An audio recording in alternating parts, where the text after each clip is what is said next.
Hello everyone. Razorblade Mango here. And today I feel like walking into a, a field filled with landmines. So let's talk about Intergalactic, the Heretic Prophet, which is the latest game that was announced from Naughty Dog, which is their long anticipated new IP. This is their first big new franchise since 2013 with when The Last of Us came out. And like a lot of people, I was really looking forward to seeing what they would do. And now that we got the trailer for it at the Game Awards, I mean, I have thoughts. PlayStation is one of the main pillars as far as discussion on this channel, so I figured, yeah, I gotta talk about it.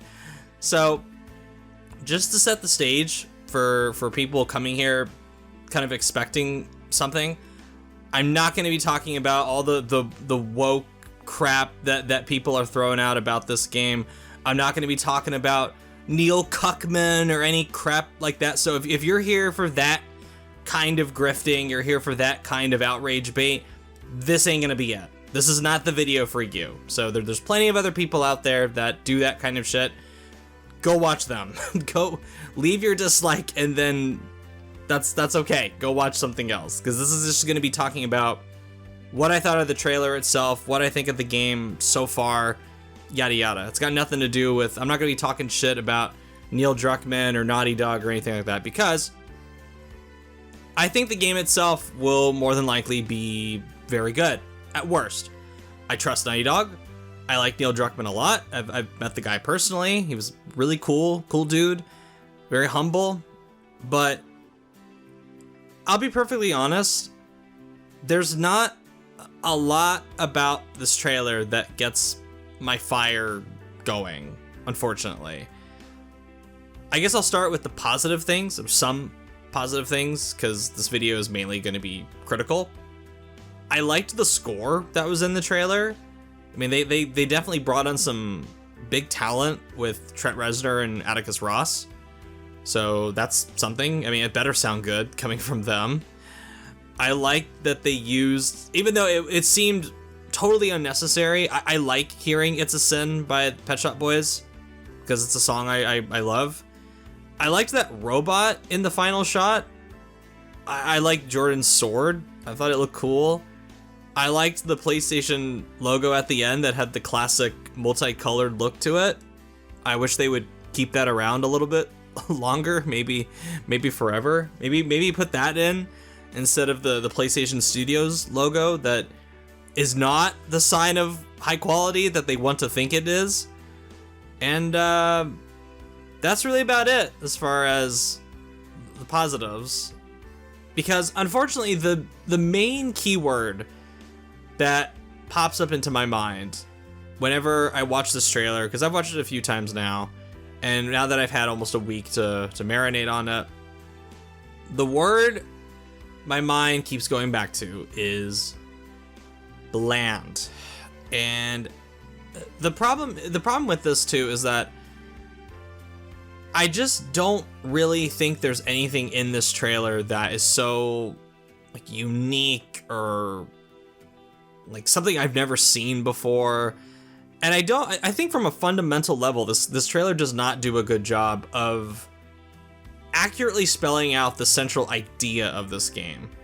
Because if you look at this trailer, you maybe think to yourself, oh, it's going to be some space traveling bounty hunter game, kind of like, you know, it's got like Cowboy Bebop vibe, maybe. I mean, that's one of the two big major influences that Neil Druckmann has said that they took for Intergalactic, which the other one being Akira, which is, it's obvious with the red jacket that Jordan is wearing. That's a visual homage. But the reality for those who actually read the blog post they put after the trailer dropped and the interview that Druckmann did with New York Times is that the reality is that you are going to be stuck on one isolated planet throughout this game. And you're going to be the whole point of this game is that Jordan is going to be fighting to survive and escape from this planet. Now, that does not come through in the trailer whatsoever. So I don't think they did a good job setting expectations as to what this game is going to be, because I already see a lot of people that looked at that trailer and went, oh cool, it's going to be a bounty hunting space traveling game. No, it's not. And if you didn't know that before this video, I'm sorry to kind of pour the cold water of reality on you, but it's mainly going to be one isolated planet, which is that planet we saw at the very end of the trailer, and that's the setting. That's it from what they've said so far. And I don't think that's a bad thing. I just don't. I wish we had seen much more of this planet. I wish we had seen much more of the gameplay and the enemies. I mean, one of the things I liked about the design was, probably the only thing I liked about the game's artistic design was that robot at the end and the sword. And speaking of art design, like I mentioned earlier, I'm kind of just over the art design that this game is going for. I'm over this retro futurism thing that Guardians of the Galaxy pushed into the mainstream back in 2014. I don't really like the design of Jordan. It's got nothing to do with her being bald or whatever. It's just a very bland design. It's a bald woman with a red jacket. Okay. Okay, I don't know. Maybe they could have been a little bit more ambitious with her design. Like, the way this actress looks in real life is far more striking than this character. I don't know why they went with this design. It just doesn't look very good. The ship looks fine, but there's also the issue of the product placement, which that took me right out of the trailer when I saw that ship. And I thought, okay, this ship looks okay. And then you see that big garish Porsche logo on the back, and I went, oh. And for the record, I don't think product placement by itself is a bad thing. In fact, product placement can be used for immersion purposes, thematic purposes. You have something like the Yakuza games that use product placement all the time to sell you on being in Japan. You have Blade Runner, the movie, which uses product placement to create the vision of corporatist-driven future LA that Ridley Scott had. Product placement can be useful, but in the case of Intergalactic, I just found it to be tacky. I think it was just a mistake to include it in this trailer without any context for what we were seeing. And I said this in the live stream when I saw the trailer for the first time. If the whole point of the game is that you're on this isolated planet where you're cut off from technology, you're cut off from society, it could work in the game where the opening maybe 30 minutes to an hour has that garish product placement to kind of sell you, hey, this is our vision of modern science fiction where we still have these fucking brands out and stuff. So, and then you have a stark contrast for when Jordan is stranded on the planet and she's still got those fucking Adidas shoes, but she's cut off from brands. The only brand, I guess, would be the Porsche logo on her ship and the Adidas shoes, but there's nothing else. It's just that. Unless the only brands in this game are going to be Adidas, Porsche, and Sony, which could be the case. But I understand what kind of sci-fi world Naughty Dog is going for, but it just didn't do it for me.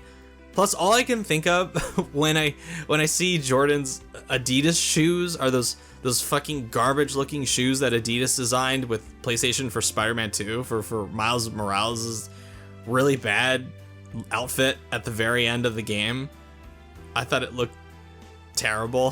So this is again kind of PlayStation and Adidas jerking each other off. So with that kind of thinking in my head, it just does not sell me on the immersion of Intergalactic. And going to the game design, I have a feeling this is going to be more of a semi-open world game than I would like, instead of the tight focus and linearity of Naughty Dog's past games, because they were already tinkering around with more open level design. I think, for example, the Western Ghats level in Uncharted: The Lost Legacy, or the downtown Seattle area in the Last of Us Part 2. I can imagine a scenario where this has a very similar structure to something like God of War, the recent 2 God of War games, where there are elements of a guided linear experience, but then there are going to be these semi-open areas that you can explore, which I liked those areas in Uncharted: The Lost Legacy and The Last of Us Part 2, but they were more like a special case in an otherwise linear game. Whereas this, I have a feeling that they're going to lean more into that semi-open world design, and I don't really know if Naughty Dog has the level design chops to do something like that, or if they should focus more on that for this game. I really don't want them to lose that linearity that they're really good at, that really tight focus and pacing, but you can't really have that with this kind of design. It just kind of conflicts with one another, or you need to have a team that's really damn good at it. Like, I think God of War Ragnarok, despite some of my issues with it, I thought had really good level design. It was fun. It had a Metroid kind of thing to it, where you'd go back to areas that you discovered in the beginning of the game, and you'd have new power-ups, you can unlock new areas and stuff. I thought all that stuff was pretty cool. I just have my doubts that Naughty Dog is going to be able to pull that off for this game, since this is going to be their first time doing something like that on this scale. And again, I don't know if that's what they're doing, but considering Neil Druckmann hasn't exactly been subtle in talking about how Elden Ring is a big inspiration for Naughty Dog's next game, it's kind of like, I can kind of see this happening. But my biggest issue with this trailer, the number one thing, is that it possesses one of my biggest modern PlayStation pet peeves. And I think it's this project in general that possesses one of my biggest modern PlayStation pet peeves, which is this obsession with spending an obscene amount of money, not only where it isn't necessary, but also to chase this air of legitimacy that they think video games need to have. It's like, it's not good enough that it's just some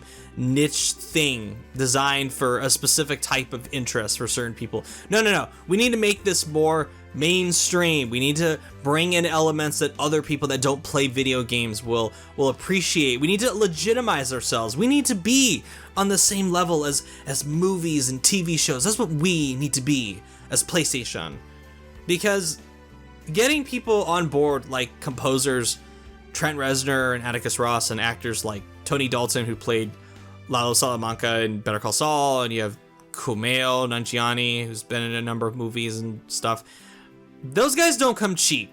I can imagine PlayStation and Naughty Dog spending a pretty penny on this game. I have to wonder how much of the decision to hire Hollywood actors instead of any number of thousands of talented people out there was influenced by Druckmann's role in the Uncharted movie, and especially directing the Last of Us TV show. And like I said, I like the guy, but that's one thing that worries me about him and Naughty Dog getting more and more into the Hollywood scene, is that we're going to start replacing talented people who work in the video gaming industry with Hollywood actors, talent, just for the sake of recognition and because they can. I can't imagine how much money PlayStation spent to get brands like Adidas and Porsche in there, and how much money they gave the WB to get the license to use It's a Sin from Pet Shop Boys. It's like, I just watched this trailer, and that's the number one thought in my head. It's just, wow, that's a decent chunk of a budget of a new Sly Cooper right there. I'm watching it being used on Porsche and Adidas. Things that a lot of gamers probably don't give a shit about.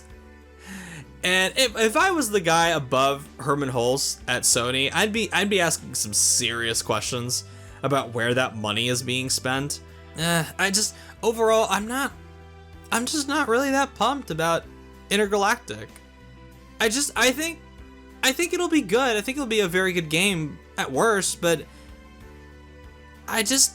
for a first impression, it's not very good. But I'm not gonna dismiss it either. It's sad because I never thought I would say all that about the game when the time came for Naughty Dog to finally reveal it. And again, this is their new IP. This is their next IP.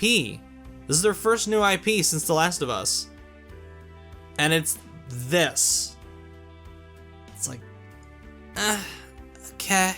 I don't know. I'm not really feeling this trailer. So, anyway, those are my brutally honest thoughts on Intergalactic. I hope whatever they show next, when the time comes, I hope it looks much better than this. I hope when they finally show extensive gameplay, I'm gonna be really into it. But as of right now, nothing really. Like I said, getting my fire going. So, anyway, thank you so much for watching, and I will catch you guys later. See ya.